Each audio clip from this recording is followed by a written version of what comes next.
They say your life flashes before your eyes when you're about to die. But what they don't tell you is it also flashes when your heart shatters. My name is Alina, and I never thought I'd become the ghost in my own love story. That night, the auditorium was filled with lights, applause, and starry eyes.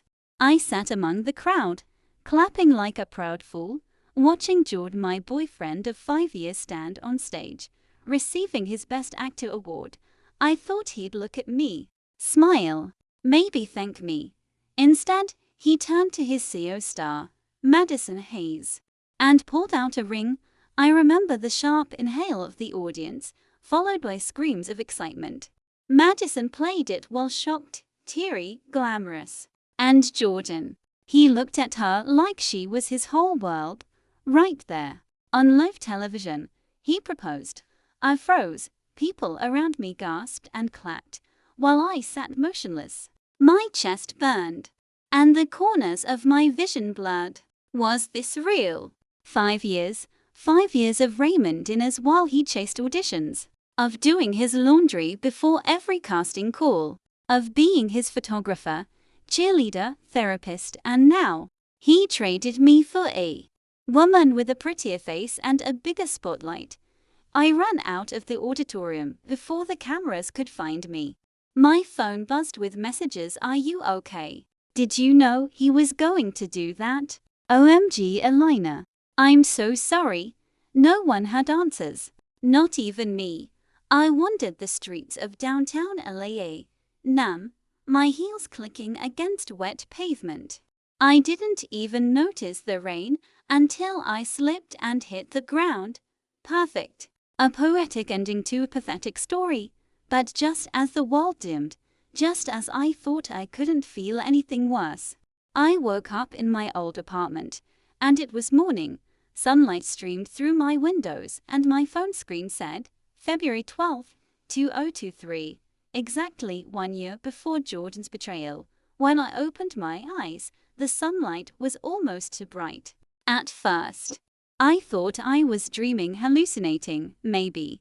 Trauma could do that, right? But then, I looked around. The familiar brown couch with the torn cushion. The tiny plant I overwatered. The IKEA lamp that leaned a little to the left. I hadn't seen this apartment in almost a year. How was I here? I stumbled to the window, heart pounding. The neighborhood looked the same, cars rushing down the hill, morning joggers, coffee steam rising from the bakery across the street. I reached for my phone again. February 12, 2023.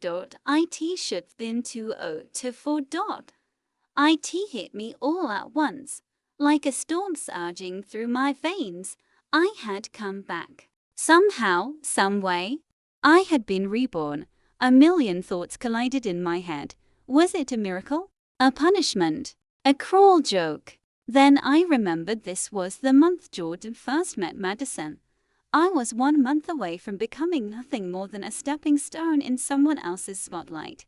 But this time, I wouldn't let it happen. Back then, I'd lived my life orbiting Jordan's dreams. Skipped career fairs to drive him to auditions. Worked double shifts to pay for his acting classes. Told myself love was sacrifice, but love shouldn't have meant erasing myself. I glanced at the wall calendar. In 5 days, Jordan would get invited to that infamous casting call, his ticket to the spotlight, and my ticket to abandonment. I sat down. My hands were trembling, but my mind was clear. This time, I'd change everything. That evening, Jordan returned home, sweaty from rehearsal.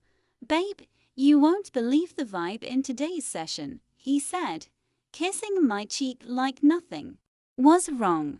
I really think something big is coming. I looked at him, really looked. Not as the love of my life, not as the dreamer I admired, but as a man who would throw me away like a worn-out costume once the curtain rose on his new life. I smiled faintly. I believe you. He didn't notice the change in my tone. Why would he? He never really listened when it wasn't about him. That night, I opened my old laptop. It was slow. Half the keys stuck. But it still had the folder I abandoned long ago, Alina's designs. Once upon a time, I wanted to start a fashion line, modern, minimalist, edgy, but I'd shelved it all. For him, not this time. I spent the next few days sketching, planning, emailing old professors, applying to a mentorship program I'd once ignored. I didn't have to sabotage Jordan's rise. I just had to rise beside him, and as I worked, a strange peace filled me because I wasn't angry anymore. I was focused. 3 weeks passed like lightning. My old self would have spent them cooking Jordan's favorite meals and organizing his schedule. But this version of me, I was up late building pitch decks, attending fashion webinars, reconnecting with people I'd pushed away. And then, fate brought me an unexpected ally. His name was Ryan Carter. It started with a random email. Hey Alina, saw your designs through our mutual connection, Prof. Singh. I'm scouting new talent for my incubator project. You interested in a quick call? I googled him, CEO of a luxury retail tech startup, mid-30s, quiet in the press, but loud in innovation. I hesitated for a second. Was this real? But I clicked reply. We met in a quiet rooftop CAF a few days later. He wore a dark navy coat, eyes hidden behind thin glasses, and had the kind of voice that made you lean in, calm, precise, unshakable. I don't usually take cold recommendations, he said, setting his espresso down. But your lines have emotion, angles with purpose. You're not just making clothes, you're telling a story. That was the first time in years someone had seen me, not just the girl behind the golden boy. We talked for an hour. Then too, he asked, what made you stop designing? I paused. I could said a lot, but I just said, I forgot who I was. He nodded like he understood, and with that, Ryan Carter became my unexpected mentor and something more than that, though I didn't know it yet. Meanwhile, George was glowing. He landed the role. Madison arrived on set. I knew where this path would lead, but I didn't interfere. He was chasing his dream, and now, so was I. But here's the difference. I wasn't chasing his dream anymore.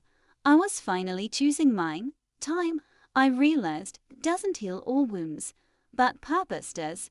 And every sketch I drew, every late-night phone call with Ryan, every rejected pitch I rewrote, each became a tiny stitch closing the gap where my heart had once broken. I wasn't just rebuilding a career. I was reclaiming myself. Ryan and I started working closely, too closely for my comfort at first. He was quiet, thoughtful, and always direct. He had this unnerving way of looking at you, like he could see the thoughts you were too afraid to say out loud. You need to stop designing like you apologizing, he said one evening as we sat reviewing samples. These sketches are brilliant. Stop toning yourself down. I blinked. I'm not, you are. You're used to shrinking to make others comfortable. His words didn't just pierce, they peeled me open, because he was right. I'd spent so many years minimizing myself, smiling, supporting, enduring, dimming my own light so someone else could shine. But not anymore. That night, I tore every half-hearted design from my wall, and I started over. A few days later, Ryan invited me to a soft launch event, one of those intimate industry mixes where investors, creatives, and tech founders pretended to be casual while scouting the next big thing. I wore my own piece, a sleek, structured, black jumpsuit with gold stitching along the spine. Strong, simple. Mine. You designed this? One of the stylists asked. I did, I said, for the first time without shrinking.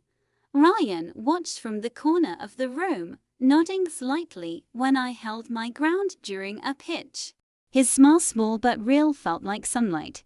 Meanwhile, Jordan's fame was skyrocketing. His face was everywhere. His name was trending, and Madison? She was right by his side. The media called them America's golden couple. The world adored their chemistry, but I knew the truth. That smile Jordan wore, I'd seen it rehearsed 100 times in the mirror. One evening, I bumped into him. Pure coincidence. I was walking out of Ryan's office downtown, tired but satisfied, when I turned the corner and there he was. Jordan, dressed in a designer jacket, flanked by paparazzi, looking like a man who'd won the lottery. He stopped mid-step. Elena. I raised an eyebrow. Jordan. He blinked, stunned. You look different. I smiled. I know. He glanced around nervously, clearly unsure how to react. You've been good? He asked. I've been better, I said simply. And I meant it. Later that night, he texted me. Jordan, I didn't expect to see you. You looked amazing, Jordan. Maybe we can catch up sometime? I stared at the screen. This was it, the beginning of his unraveling, but I didn't reply, because I had nothing to say. A week later, things shifted. My designs went viral. One influencer wore a piece I'd gifted through a mutual connection. The internet went crazy. Who designed this? Flooded the comments. Fashion blogs picked it up. My inbox exploded. I was no longer a shadow. I was seen. And Ryan, he didn't just celebrate with me, he pushed me to aim higher. We should talk about your own line, he said. Not just capsule pieces. You're ready. I don't know if I can handle that scale, I said honestly. You can, he said without blinking. And I'll help you. There it was again, that steady, unshakable belief in me. Not because I served his dream, but because I had one of my own. And yet, despite everything, part of me still remembered the girl who cried in the rain. She still lived inside me. But instead of silencing her, I started listening. She wasn't weak. She was the fire that fueled this transformation. She was the proof that I could survive anything. The more I grew, the more I saw Jordan from a distance. A viral clip showed him arguing with Madison during a red carpet event. The media still painted them as perfect, but cracks were forming, and he knew it. Because a few days later, he sent another message. Jordan, saw your designs on the feed. You're killing it, Jordan. Miss you sometimes. Not gonna lie, I stared at those words for a long time. The old me would felt vindicated, excited, desperate to reply. But this me, I felt nothing. Instead, I called Ryan. Still up for that private investor dinner? I asked. I think I'm ready. He didn't hesitate. Pick you up at 7. The investor dinner was hosted at a sleek rooftop lounge in the heart of downtown.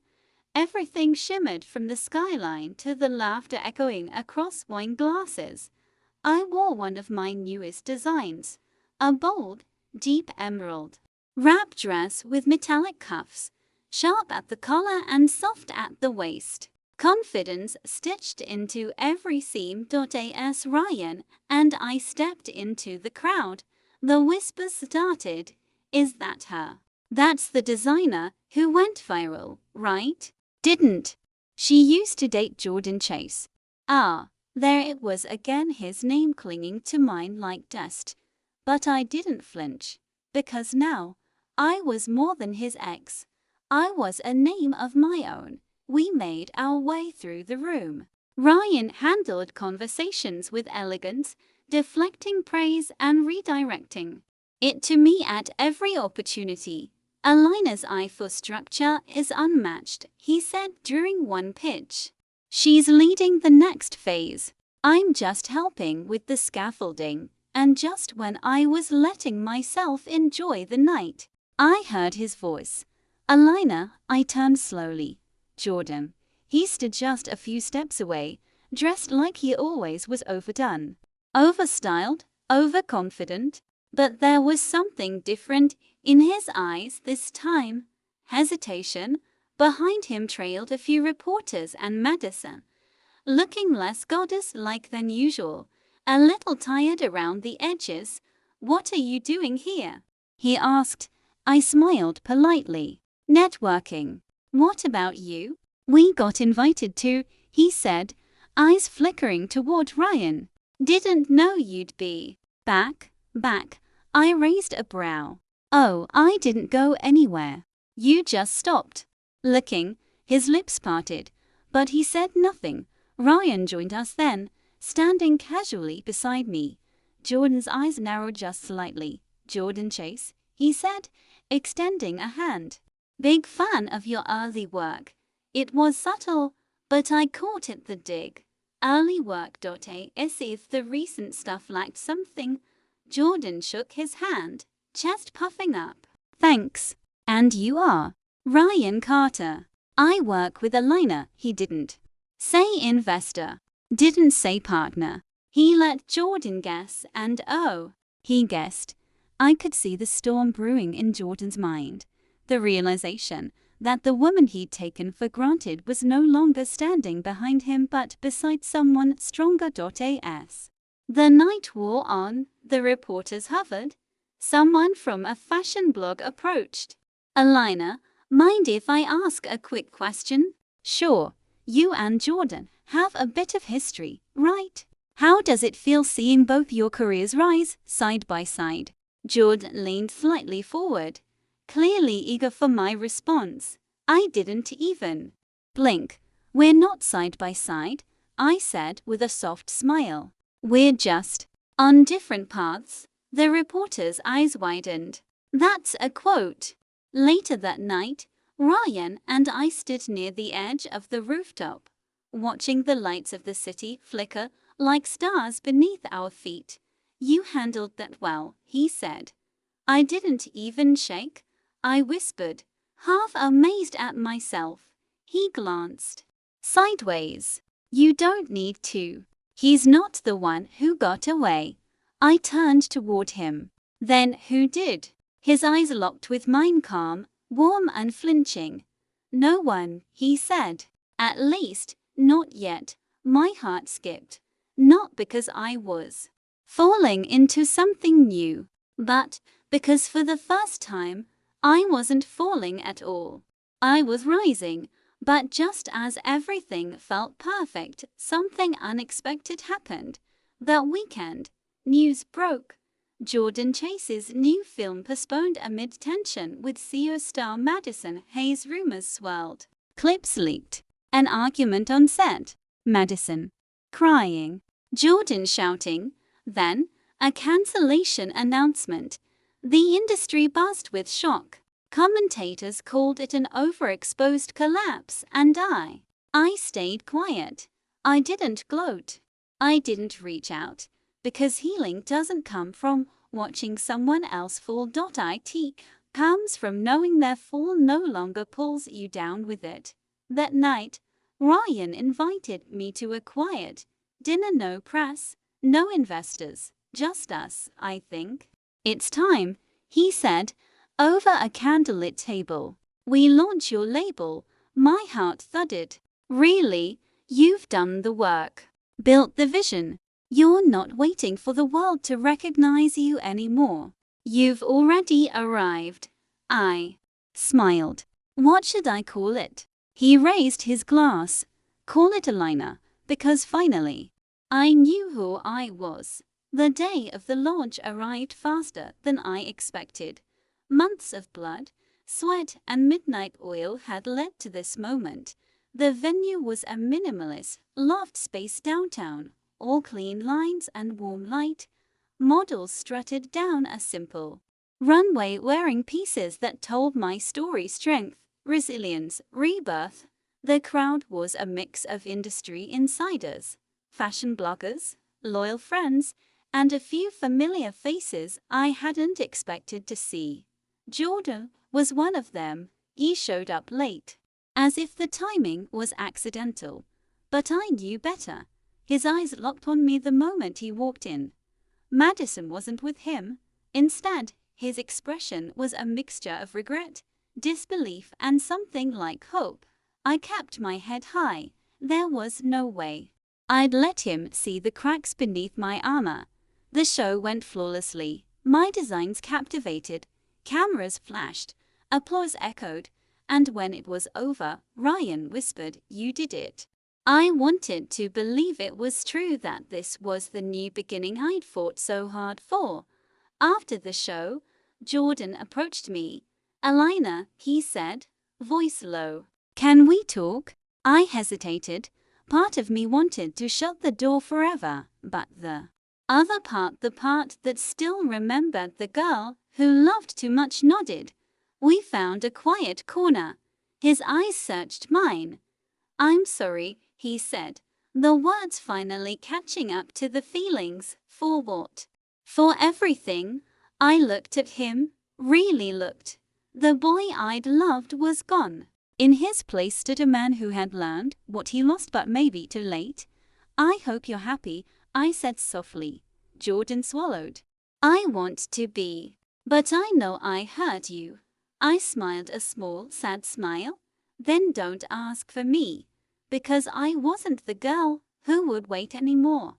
That night, I sat with Ryan, reflecting on how far I'd come. He reached for my hand. "Whatever happens next," he said, "you're ready." And I knew he was right. This was more than a glow-up.it was my rebirth. The story of a girl who lost love but found herself, and in that, the greatest love of all. The days following the launch were a whirlwind. Interviews, features, offers. I was finally living the life I'd dreamed of. But amidst the cheers, one constant presence kept me grounded. Ryan. He wasn't just my business partner anymore. Slowly, he became my confidant, my anchor. One evening, we sat on his rooftop terrace, city lights sparkling below. "I'm proud of you, Alina," he said quietly. I looked at him, heart pounding.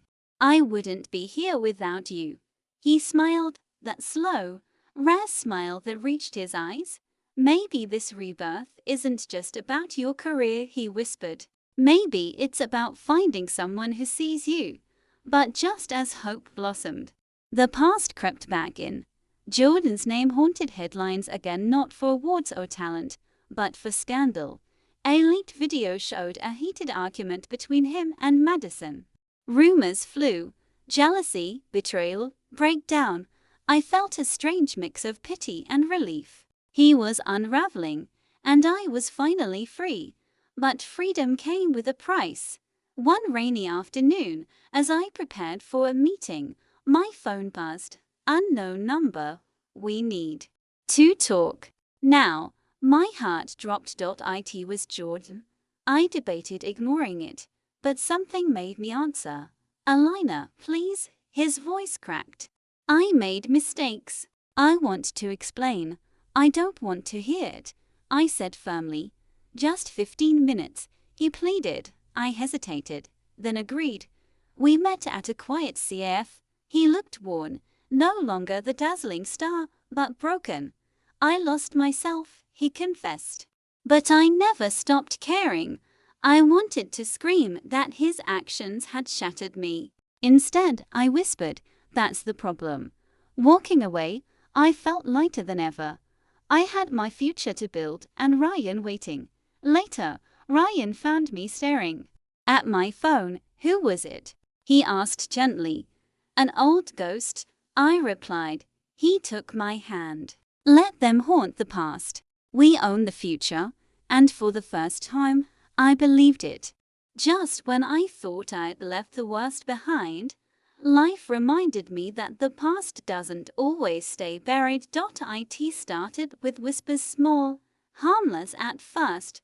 Rumors about Ryan. Whispers that he wasn't as perfect as he seemed. A few texts from friends. Are you sure you really know him? At first, I brushed them off. Ryan had been my rock, my safe harbor. But then, I found it. A message on his phone not meant for me. A conversation that didn't mention me.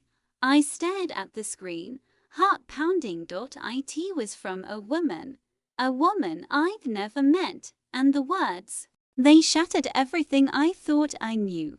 Confronting Ryan was the hardest thing I've ever done. Why didn't you tell me? I asked, voice shaking. He looked down. I didn't want to hurt you. Then why hide it? He swallowed. Because I was scared you'd leave. For a moment, the man I loved was just a frightened boy. But fear wasn't an excuse. Trust had been broken. I left, not because I didn't love him, but because I loved myself enough to demand honesty. Days passed in a blur of confusion and loneliness. But even in the dark, I felt a flicker of something else. Strength. The strength to forgive or to walk away for good. And then Ryan came back. He was different. Raw. Real. He laid everything out, his mistakes, his fears, his hopes. I want to fight for us, he said. And I realized something important. Love isn't perfect, but sometimes it's worth the fight. After the storm, silence settled between us like a fragile glass, clear but delicate. Ryan and I didn't rush back to where we were. Instead, we took small steps, long talks under city lights, late-night walks through empty streets. Slowly, the cracks began to fill, not with glue, but with honesty. One evening, as rain painted the windows silver, we sat on the couch, hands intertwined. I don't want to be perfect, I said softly. I want to be real. He smiled, relief washing over his face. Then we're perfect together. But life has a way of testing what we hold most dear. My brand was growing fast and fierce, but with success came pressure. Investors pushed for expansion. Competitors lurked in shadows. And amidst the chaos, I received a call that made my world stop. Elena, a familiar voice whispered. It's Jordan. My breath hitched. I'm sorry to bring this up now, but there's something you need to know. Curious and cautious, I listened. Jordan confessed a secret, one that changed everything I thought I knew about our past. It turned out his betrayal wasn't as simple as it seemed. Behind the scenes, he'd been trapped in a web of lies and threats from powerful people who wanted to control his career and, by extension, my fate. Madison was a pawn in their game. He begged for forgiveness, not just for love, but for freedom. I sat in stunned silence. Was it true? Or just another excuse? The truth was murky. But one thing was clear. The past was not done with me yet. The revelation hung in the air, like a storm about to break. Jordan's words replayed endlessly in my mind. Had I been blind? Had I mistaken betrayal for circumstance? I stared out the window, watching raindrops race down the glass. Forgiveness felt like a distant shore, tempting but uncertain. That night, I sat with Ryan. He didn't speak immediately. Instead, he held my hand and waited for me to find my truth. I don't know what to do, I admitted. Part of me wants to believe him.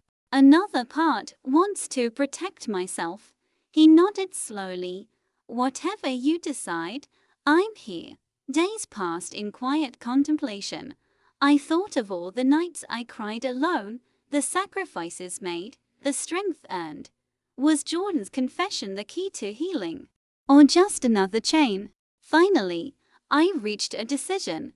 I met Jordan one last time. In a quiet park, under the fading light. I forgive you, I said simply. Not for him, For me. To free myself from the past. Jordan's eyes shimmered with tears.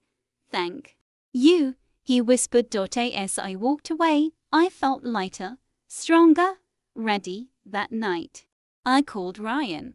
I choose us, I said. And in that moment, I knew.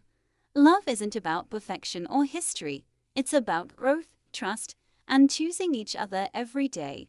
The city woke up bathed in golden light, the kind that promises new beginnings. I stood on my balcony, the morning breeze brushing against my skin, carrying whispers of dreams yet to come. Behind me, the life I'd rebuilt gleamed brighter than ever.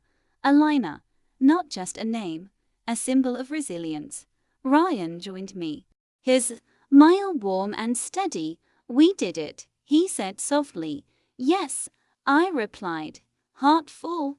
Looking back, I realized the story wasn't about Jordan or betrayal. It was about me, about a girl who was broken, who fell, who rose again stronger, wiser, unshaken.